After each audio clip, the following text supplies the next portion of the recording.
세월이 흐르면 흐를수록 또 연구를 하면 할수록 자꾸 그런 생각이 듭니다. 그냥 어떨 때는 특별한 연구비도 받고 또 명예도 좀 올라가는 것 같고 그리고 꼬박꼬박 월급을 받으니까 그냥 이런 삶이 행복한 것 아닌가 이렇게 생각할 때도 있고 과연 이 주를 위해서 산다는 게 생각하면 생각할수록 나 자신을 위해서 사는 것 같고 우리가 입으로만 주를 위해서 산다고 이렇게 선전하고 포장하는 것은 아닌지 그런 생각을 하게 됩니다. 과연 주를 위해서 산다는 게 뭘까? 저는 인생을 여러분보다는 적게 살았기 때문에 이게 답이다 라고 말씀드릴 수는 없고요. 오늘 본문 말씀 바울의 이 말씀에 기대어서 주를 위해서 산다는 게 뭘까 하는 것을 소박하게 여러분과 나누려고 합니다. 이런 일이 있었습니다. 불과 2년밖에 되지 않았는데요. 우리 그 사당동에 가면은 또 우리 장로교를 대표하는 신학대학이 있죠. 큰 대학입니다. 그 학교에서 일어난 일인데 학기 말이 되어서 2학기 말이 되어서 여하구에서 여학생들이죠. 예배를 드렸습니다. 한 학기를 마치면서 감사 예배를 드렸는데 거기에 총장도 모시고 여자 교수 몇 분 하고 여학생들이 예배를 드렸습니다. 그때 구약을 가리키던 여자 교수가 기도를 하셨는데 이런 기도를 했습니다. 주님, 저희들이 너무 많이 기다리지 않았습니까? 언제까지 기다려야 됩니까? 이제는 때가 되지 않았습니까? 라고 기도했습니다. 그 기도를 들은 총장이 무지하게 불쾌했던 모양입니다. 우리 교단은 성경의 기초에 있는 교단이다. 이어지는 설교에서 우리는 성서적이다. 깔뱅이의 정통성을 이어받았고 성경의 기초에서 여성들이 목사 안수를 받는다는 것은 있을 수도 없는 일이다. 노발대발을 했습니다. 그리고 거기서 데모가 난 것도 아니고 무슨 시위가 난 것도 아니고 학교를 전복한 것도 아니고 그런데 그 여자 교수가 잘렸습니다. 그 옆에 앉았던 여성학을 가리키던 거기 보수교단이긴 하지만은 지금의 뭐 이 페미니즘이라든지 여성 이런 신학은 대세거든요. 여성학을 7년인가 6년을 가리켰던 여성학 가리키던 교수도 함께 잘렸습니다. 이게 과연 정말 성서적이라고 성경적이라고 이야기하는 그 사람들의 논리가 성서적일까요?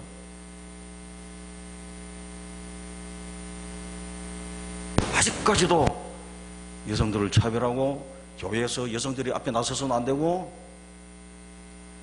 단위에 서서 말씀을 선포해서는 안 된다라고 하는 이 생각을 어떻게 신앙의 이름으로 성서를 근거로 해서 그렇게 말할 수가 있는가? 이게 오늘날의 우리 한국교회의 현실입니다. 우리 교단은 이제 여성 안수도 주고 여성들이 그러니까 장로도 되고 목사도 되고 그러니까 그건 우리 일이 아니라고 생각하지만은 그러한 우리 그리스도인들이 다수예요. 그런 교회가 아주 많아요. 근데 그 사람들이 이야기하는 거 보세요. 이게 성서적이라는 거예요. 누군가를 차별하는 것이 성서적이라고 이야기를 합니다. 그게 도대체 누구로 해서 저런 걸까? 그게 하나님의 뜻이라고 말을 합니다. 세상에 누군가를 차별하고 누군가를 자르는 것도 하나님의 뜻이라고 말을 합니다. 그게 성경적이라고 이야기합니다. 저는 모두에서 말씀드린 대로 아는 게 별로 없어요. 아직까지도 그러지 않습니까? 과연 주를 위해서 사는 게 뭔가를 고민하고 산다고. 그러나 최소한 이거는 말할 수 있어요. 그거는 주를 위해서 사는 게 아니다. 주를 위해서 산다는 것은 남의 앞길을 막고 회방하고 심판하고 정죄하고 못살게 구고 하는 것은 절대로 하나님을 위한 삶이 아니라고 생각합니다. 주를 위해서 사는 것은 다른 사람들을 격려하고 다른 사람이 나아가는 길을 더 잘 갈 수 있도록 도와주고 기도해 주는 것이 주를 위한 삶이라고 그렇게 소화하게 저는 믿습니다. 이런 불의한 일들을 보면서도 우리는 대충 이렇게 눈 감고 살아왔습니다. 백인들이 흑인들을 저렇게 차별해도 그 사람들은 성경을 안 읽었을까요? 읽었죠. 야무지 읽었습니다. 그러면서도 그들은 피부 색깔이 다른 사람들을 같은 형제라고 생각하지 않았습니다. 우리하고 같은 동네에 살지 않는 사람들은 우리의 형제라고 생각하지 않았습니다. 그래서 가서 약탈하고 뺏어오고 강탈해오고 그것을 하나님의 축복이라고 굳게 믿었던 것입니다. 참 재밌잖아요. 18세기, 19세기 서구는 제국주의라고 하는 그 깃털 아래서 전 세계로 퍼져나가서 탁월한 항해술을 가지고서 탁월한 무기를 가지고서 다 약탈해 왔습니다. 침탈하고 그렇게 뺏어오면서도 자기들은 그것이 하나님이 주신 축복이라고 생각했습니다. 그게 정말 하나님께서 기뻐하셨을까요? 우리 이렇게 너무나 많은 그 착각 속에서 우리는 하나님을 잘 믿고 있다고 이렇게 생각할 때가 많습니다. 아무튼 남을 괴롭히고 못살게 구고 하나님 것을 방해하고 정죄하고 남을 자르는 것은 결단코 주를 위한 삶이 아니라고 하는 것은 분명한 것 같습니다. 격려하고 협력하고 도와주는 것입니다. 여러분, 우리 신학의 아버지라고 하면요, 특히 교회는요, 교회를 대표하는 그런 위대한 교사, 교회의 교사, 교회의 스승, 교회의 아버지라고 할 수 있는 분들이 있습니다. 우리 기독교 역사에서는 그 중에 최고의 인물이 아우구스티누스입니다. 아마 그 양반이 없었으면 우리 신학이 가능하지 않았을 거예요. 기독교가 존립하기가 어려웠을 겁니다. 바울담으로 치면은 이 아우구스티누스라는 사람이 아주 걸출한 인물인데요. 이번에 글 중에 보니까 그런 게 있어요. 우리 그리스도인들은 소망을 가지고 살아야 되지 않습니까? 소망, 희망적으로 살아야 됩니다. 그런데 소망에는 두 딸이 있대요. 두 딸. 하나는요, 용기입니다. 두 번째 딸은 분노입니다. 희망적인 사람은, 소망을 가지고 사는 사람들은 분노를 느낄 줄 알아야 된대요. 분노를. 그리고 용기가 필요하답니다. 이게 희망적인 사람이에요. 제가 지금 말씀드리지 않습니까? 사실은 사당동에 있는 그 종신대라고 하는 데서 일어난 일을 제가 말씀을 드렸지만은 그렇게 잘못된 것에 대해서는 우리가 분노함을 느껴야 됩니다. 아이, 다 좋은 게 좋지 뭐. 그쪽 교단이 일이고 뭐. 그런데 보세요, 우리 교단에서도 세습이 일어났잖아요. 하지 말라고 하는데도. 아이고 뭐 그쪽 교회에서 일어난 건데 뭐 그냥 다 일어난 걸 어떻게 하겠어. 그냥 눈 감고 넘어가야지. 잘못된 것은 잘못됐다고 이야기해야 됩니다. 이 교회가, 예수 그리스도의 교회가 이 어떤 한 사람의 사유재산입니까? 교회를 누구한테 물려줘요? 이런 말도 안 되는 것을 보면서 분노할 수 있어야 됩니다. 입 닫고 있을 게 아니라 외쳐야 됩니다. 그런 용기가 있어야 됩니다. 이런 분노를 느끼고 이런 외침에 대해서 무슨 교회를 분열하는 거라고요? 잘못된 것에 대해서는 우리가 분노할 수 있어야 됩니다. 분노하지 않고 좋은 게 좋다고 눈 감아버렸으면 이 세상이 어떻게 되겠습니까? 점점 더 나아지기 위해서는 반드시 아픔이 필요한 것입니다.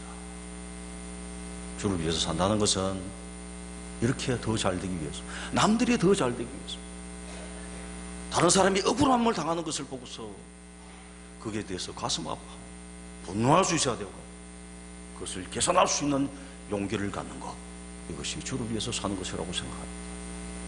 두 번째는요, 이것도 참 쉬우면서도 되게 어려운 것 같은데요, 우리의 삶이 이 아름답다는 것을 좀 깨닫고 사는 거라고 생각합니다. 이게 참 소중하거든요. 요즘에 사는 게 참 우울한 경우가 많죠.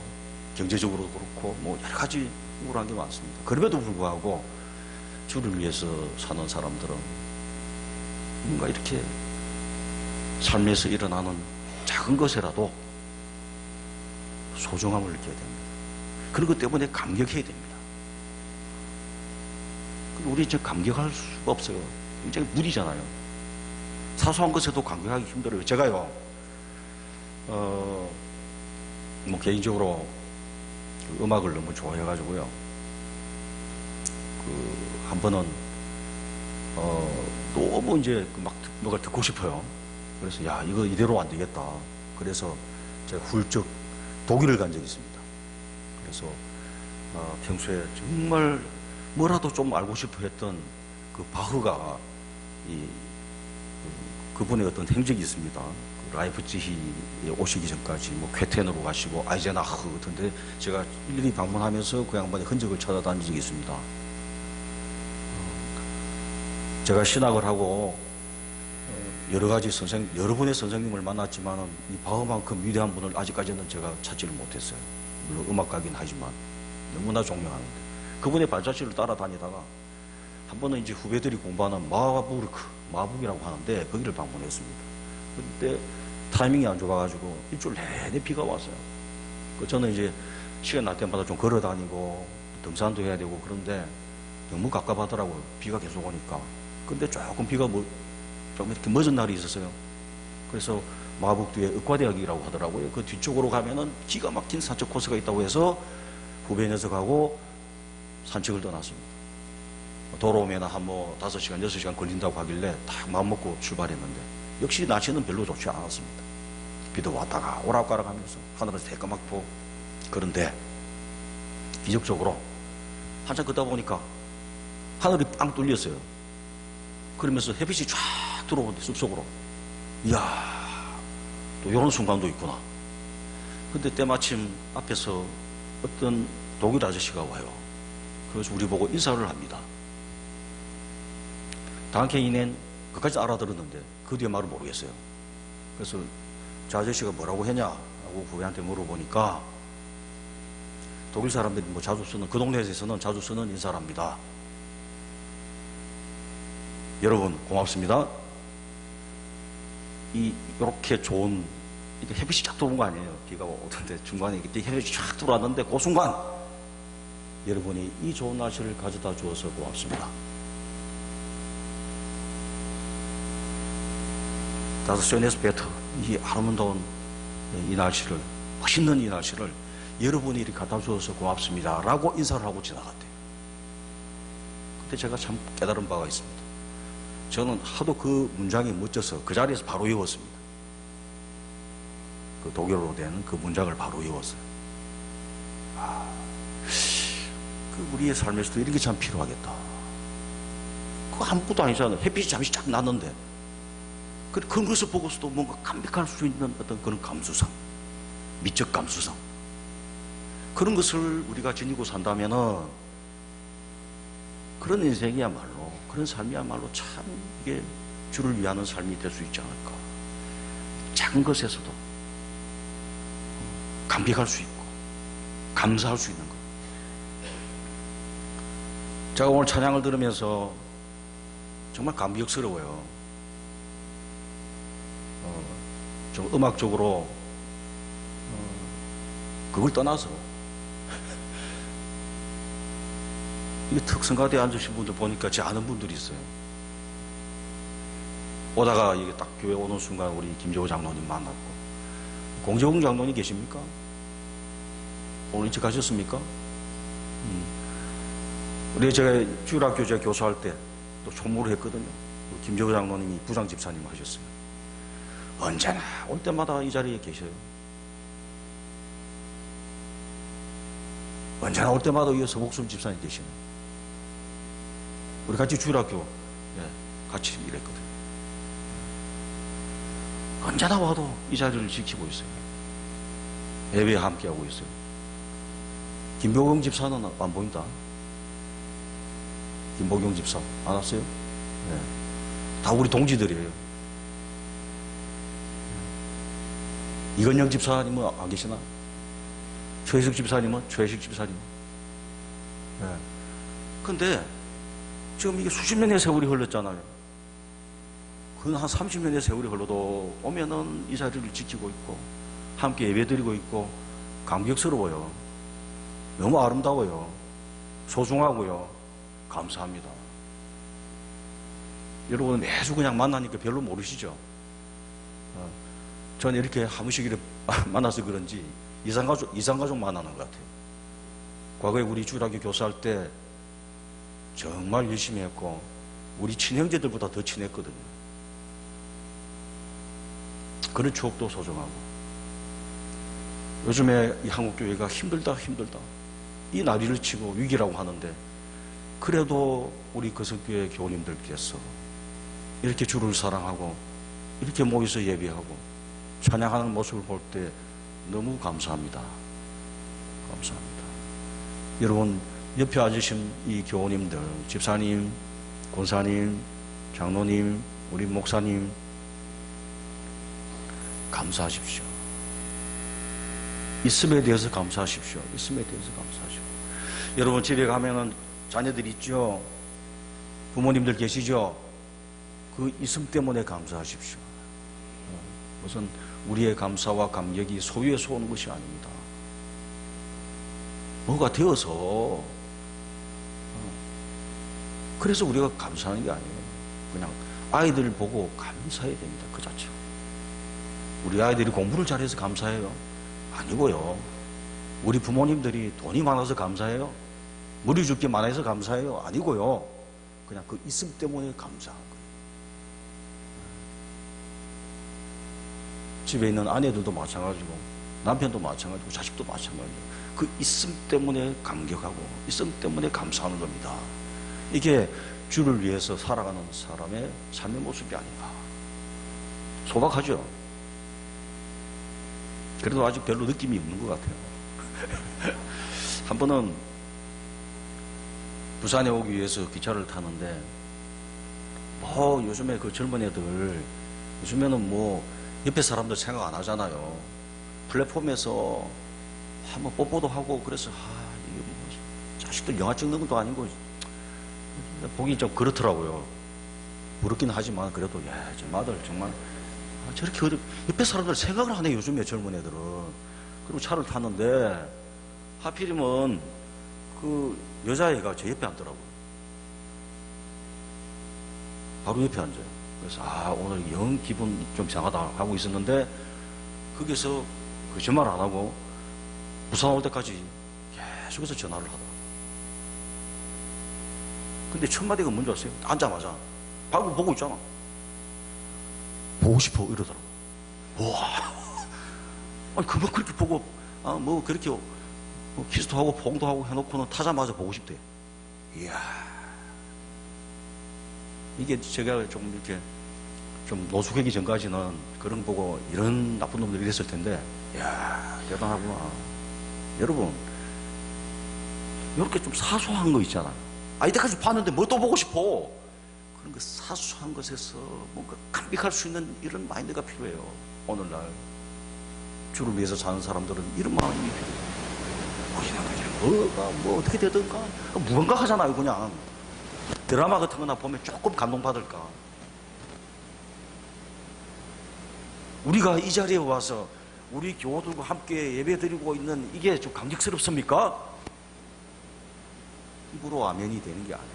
그냥 이게 뭔가 소중하고, 아이고 우리 집사님 정말 고맙고, 우리 권사님들 고맙고, 아이고 오늘도 점심시간 때 수고하신 식당에서 봉사하시고 성가대 봉사하시고 교사로 봉사한 이 사람들이 와 너무나 감사하고 감격적이다. 이런 마인드들이, 이런 마음들이 생겨나야 돼요. 뭐로 생겨나요? 성령의 힘으로 생겨나야 된단 말이에요. 이런 것이 주를 위해서 사는 사람들의 모습일 거다. 저는 그렇게 생각해 보는 겁니다. 끝으로 오늘 본 말씀을 보게 되면은 교회에서 보면 분쟁이 많습니다. 시끄럽습니다. 뭐 가지고 싸우냐? 먹는 거 가지고 싸우잖아요. 먹는 거 가지고 싸워요. 오늘 이 본 말씀은 이제 그런 배경이죠. 뭐를 먹어라 말아라 이렇게 싸웁니다. 여기서 보면 이제 강한 사람들이 있죠. 믿음이 강한 사람들이 있어요. 믿음이 약한 사람들이 있어요. 이 맥락에서, 오늘 본문에서 이 맥락에서는 믿음이 강한 사람은 다 먹을 수 있는 사람이에요. 뭐든 가리지 않고. 그런데 믿음이 연약한 사람 이것도 안 되고 저것도 안 되고 먹어서는 안 되는 게 많아요. 이런 사람들이 서로 싸우고 있는 거예요. 뭐 우리가 음식 갖고는 싸우지 않지만 또 뭐 그런 거 있잖아요. 뭐 술을 먹어야 되냐 말아야 되냐 그런 것 갖고 막 우리가 논쟁이 될 수도 있고, 하여튼 먹는 것과 먹지 않는 것 가지고 싸웁니다. 당시에는 자기가 이 소를, 예를 들어서 양이나 소를 키워가지고 그거를 음식을 해먹고, 이거 쉽지 않죠. 지금도 어렵지만 그 당시도 쉽지 않았어요. 그러면 시장에 가서 이렇게 살 수 있는 게 뭐냐? 제사 음식이었거든요. 제사 음식. 그 당시에는 종교적 행위가 비일비재하게 일어났기 때문에, 그러면 반드시 제물을 바치잖아요. 동물을 갖다 바치거든요. 그러면 제사에 쓰였던 그 고기들이 판매가 되었어요. 그거를 사다가 먹을 수밖에 없었거든요. 그걸 먹는 게 강하냐 그렇지 않느냐 계속 싸웠어요. 그 다음에 날짜 가지고도 싸워요. 날짜 가지고도 어떤 날을 지켜야 되냐, 어떤 날은 거룩하다, 어떤 날은 그렇지 않다. 뭐 예를 들면 안식일 같은 게 있잖아요. 안식일을 지켜야 되냐 말아야 되냐. 안에 교회 공동체 안에 그 유대교에 대한 어떤 정리들이 확실하게 안 됐잖아요. 그러니까 안식일을 지켜야 된다. 하나님이 세우신 안식일을 지켜야 된다 그러고, 어떤 사람은 그건 이제 끝났다. 우리는 주님의 날을 지켜야 된다. 아니다. 어떤 사람은 또 안식일과 주님의 같은 날이다. 논쟁이 있을 수 있죠. 이래가 싸워요. 이게 우습게 들리십니까? 교회가 이런 문제 때문에 분열이 됩니다. 하나의 교회가, 보편적 교회가 글자 한 글자 때문에 최초의 동방교회와 서방교회가 쪼개지잖아요. 성령이 어디서부터 나느냐? 한쪽에서는 하나님 아버지로부터 난다. 성령이 어디서 나느냐? 한쪽은 아버지와 아들에서부터 난다. 이게 뭐 중요해요 이게. 그런데 동방교회 서방교회가 이게 결국은 하나가 되지 못하고 쪼개집니다. 그 동방교회, 여러분 그리스나 러시아 쪽에 가면 정교회가 있잖아요. 그래서 분열된 거라고요. 가톨릭이 부패했습니다. 저항했습니다. 싸우고 투쟁을 하고 많은 사람들이 죽지 않았어요? 그런데 같은 종교개혁 진영 안에서도 루터와 깔덴과 스빙글리가 나눠집니다. 성찬을 어떻게 할 거냐? 서로 한치도 양보를 안 했어요. 우리가 떡과 빵과 포도주를 먹을 때에 그게 정말 예수님의 살과 피가 되느냐? 이 문제를 가지고서. 그것도 루터는 이거는 그래도 이것이 내 몸이요, 내 살이요, 내 피라고 했으니까 그걸 말씀 그대로 좀 우리가 인정해야 되지 않겠냐, 이런 주장을 하고 있었고, 가톨릭의 어떤 화채사라고 비슷한 그런 주장을 했고, 저빙그리 같은 경우는 아니다. 그런 거 다 미신이야. 그냥 기념만 되는 거다 이게. 그게 실제로 예수님의 살과 피가 되는 것이 아니라 우리가 그냥 기념할 뿐이다. 그냥 상징적인 거다. 이렇게 과격하게 나갔죠. 깔뱅은 아니고 여기에 영적으로, 육적이 아니라 육체적이 아니라 영적으로 주님께서 그 빵과 포도주에 임재하신다라고 해서. 근데 이게 뭐가 중요해요? 한 치의 양보도 없었고 서로 공격하다가 끝장나버렸어요. 그럼 우리가 다르잖아요. 루터교와 우리 깔뱅은, 장로교는 완전히 다르잖아요. 많이 다르잖아요. 그러니까 이런 거 가지고 분열이 일어난다니까요. 싸우고 막 과연 이게 성서적이고 정말 본질적인 문제였을까?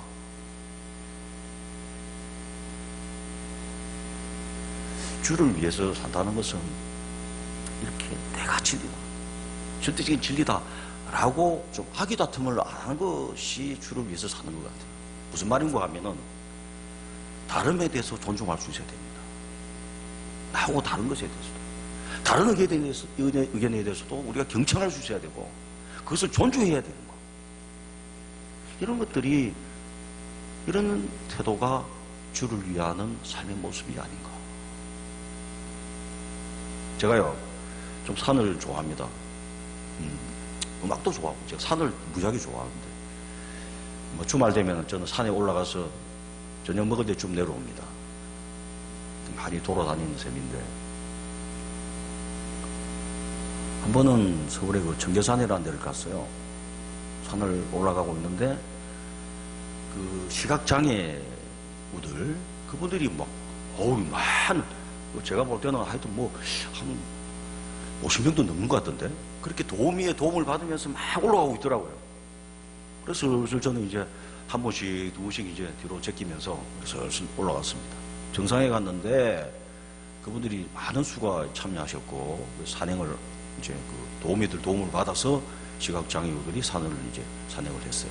근데 정상에 가니까, 정상에 가면 이제 그런 거 있잖아요. 뭐 야호 하고, 그 좀 매너가 안 좋은 건데 하여튼 야호 하면서 막 그래요. 그래서 뭐 그런가 보다. 제일 높은 데가 매봉이라는 데거든요. 그래서 막 자기들 환호하고 있는데 순간적으로 딱 제 내리를 때린 게 뭐냐면, 야 아름답다 그래요. 이것도 또 무슨 말인가? 이분들은 앞이 안 보이는 분 아니에요. 그런데 야 정말 아름답다 그런 거예요. 그걸 들으면서 제가 느낀 게 있습니다. 아하, 정말 저분은 아름다운 것을 봤구나. 그럴 수 있다. 제가 그분들을 만나기 전까지는 사냥을 주로 빨리 하려고 그랬습니다. 소요시간이 2시간 40분? 그럼 나 30분 단축해야지. 그리고 우리 학생들하고 가면은 내가 20대 애들한테 질 수 있겠냐. 그래서 그냥 길을 쓰고 앞으로 그냥 올라간다고 상 주는 거 아니에요. 그렇지만 자존심이 있지. 그러고는 막 빨리 가려고. 얼마나 어리석은 짓입니까? 그러면서 산을 늘 다니지만은 풀 한 폭이, 뭐 꽃 한 송이, 새소리, 시냇물 소리 들은 적이 없어요. 그냥 정상을 향해서 올라간다고 신경 쓴다고 제대로 뭔가를 느끼지를 못했어요. 그런데 보세요. 그 앞이 안 보이는 그분은 그 산을 올라가면서 다 느꼈을 거 아닙니까? 귀로 듣고 냄새로 맡고.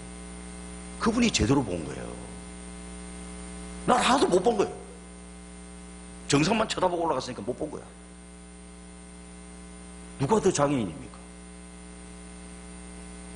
그 모든 것을 느끼면서 그 산을 체험했던 그 사람이 장애인입니까? 저같이 아무것도 못 보고 정상만 향해서 급하게 올라간 제가 장애인입니다.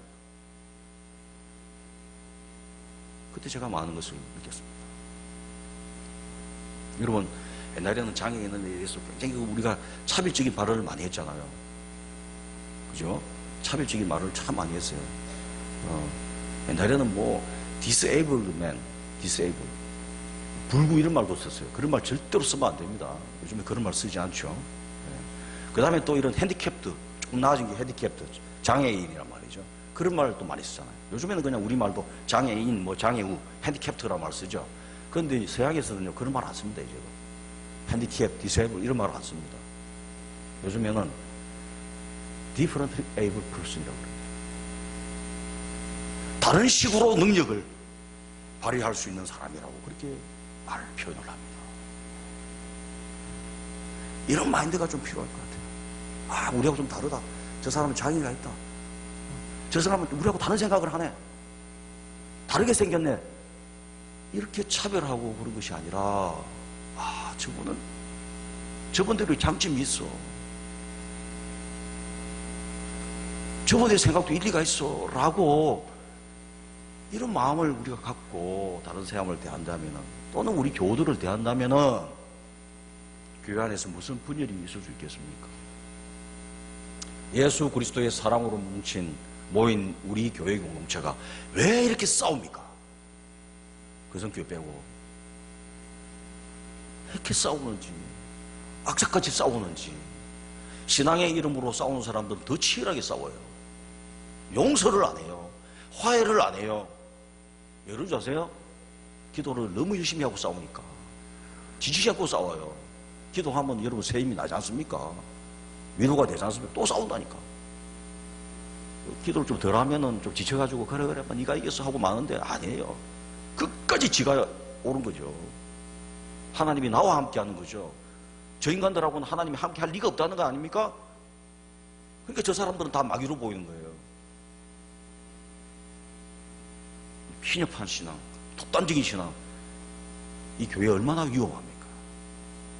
다름에 대해서 존중해야 된다. 그걸 좀 인정할 수 있어야 된다. 이런 마인드로 사는 것이 주를 위해서 사는 것이 아닌가. 여러분, 교회에도요, 역시 우리 인간들이 모인지라 말썽도 있을 수 있고 또 상처받기 쉽습니다. 그럼에도 불구하고 우리는 이 공동체를 포기할 수 없습니다. 여러분, 학교에 가서 말썽이 좀 있고 그러니까 학교 안 가라 합니까? 그건 아니잖아요. 직장 가니까 직장에 다니는 우리 동료들이 전부 내 마음 다 알아주고 내 편입니까? 아니죠. 그렇다고 직장을 포기합니까? 아니, 그렇지 않습니다. 우리 삶 자체가 상처받기 쉬운 거예요. 그러나 이 속에서 우리는 소망을 가지고 살아야 됩니다. 주를 위하는 그 마음으로 살아야 합니다. 그래서 불의한 것에 대해서 우리가 비판할 수 있고 저항할 수 있고, 그래야 우리 희망적으로 사는 거니까. 다른 사람을 존중해야 되고, 그리고 순간순간 사소한 것에서 감격하고 감사하는 그런 마음으로 살아갈 때에 우리가 조금이라도 더 주를 위하는 삶이 되지 않을까요? 주님께서 우리의 삶을 보시면서 기뻐하실 것이고. 기도하겠습니다. 자, 그리고 주님 감사합니다. 주를 위해서, 오직 주를 위해서 산다는 것이 무엇인지 이렇게 우리 스스로에게 성찰할 수 있는, 물을 수 있는 시간 허락해 주셔서 감사합니다. 주님, 올 때마다 주의 사랑하는 형제 자매들이 이 공동체를 지키며 함께 교제하며 사랑을 나누는 이 모습 볼 때마다 감격스럽습니다. 감사합니다. 우리 거성 공동체, 믿음의 공동체 사랑하여 주옵소서. 이 공동체에 있는 우리 교우들이 언제나 우리의 존재들을 바라보며 기뻐하며 감격하고, 가정에 돌아가서나 우리 직장에서 그 숱한 존재들을 바라보며 감격이 넘치는, 기쁨이 넘치는 삶이 될 수 있도록 축복하여 주옵소서. 사랑하는 우리 남성교회, 여전도회 우리 사랑하는 집사님들, 권사님들 주께서 기억하시고 주의 뜻에 더욱더 잘 따라 사는 아름다운 인생이 될 수 있도록 특별히 축복하여 주옵소서. 예수님의 이름으로 기도드립니다.